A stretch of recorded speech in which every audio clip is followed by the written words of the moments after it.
All new in our 9:30 half hour. Of course, I'm happily married, but for singles, dating in a socially distanced world has its own unique challenges. Even though this Valentine's Day, you might not be able to meet anybody in person, or at least it's difficult to do that, singles can still find ways to flirt from afar. Well, you just hit that like button? I mean, how do they do it these days? Swipe right. Oh, yes. All right. Professional matchmaker, we have Hope Rike on the line. She's with It's Just Lunch Denver with some ways that singles can up their pandemic flirting game. Obviously very limited. All right. Good morning, Hope. What do you have for us? All right, well, there are still ways, guys, but like many things in the pandemic, it just looks a little bit different. So I have a term that I'm curious if either of you have heard, to smize or smizing. Have you guys heard that dating term? No. Okay. No.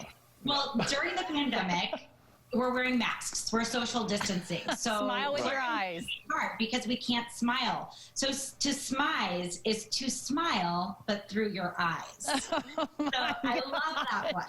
That's a big one. So I have some other ones too. One is dress to impress. So if you're going on dates virtually, get rid of your loungewear, still show up to be present and to look your best. You want to impress them. Really important. Next is to lean into curiosity. So this one is big.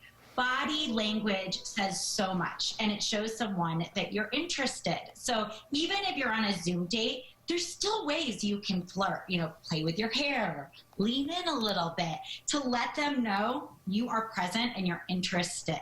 So that's a great one. The last tip I have is to make eye contact. Mm-hmm.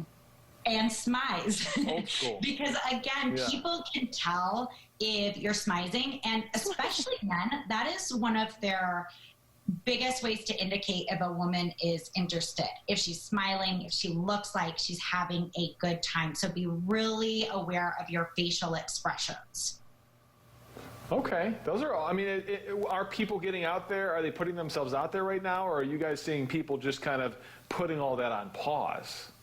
No, people are getting out there. I think they're finding it more important than ever.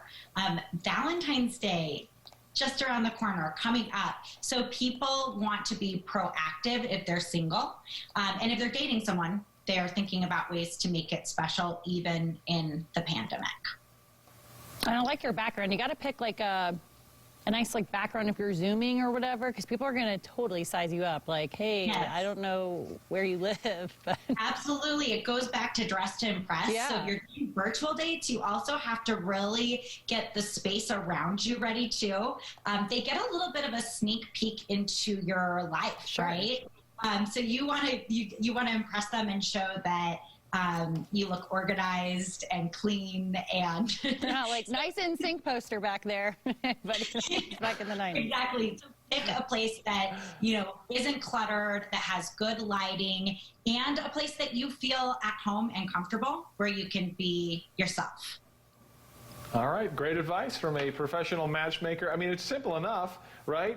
Don't be in your pajamas. Don't do the Zoom from your bathroom, and wink at everybody.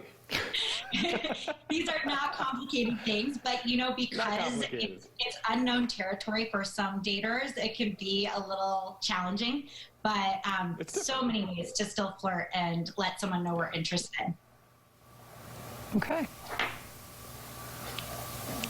Soaking that in, Megan? Yeah, I'd be like the one that would play with my hair, my finger would get stuck in it, and I'll try to wink. They'd be like, "Are you okay? Is there something in your eye?"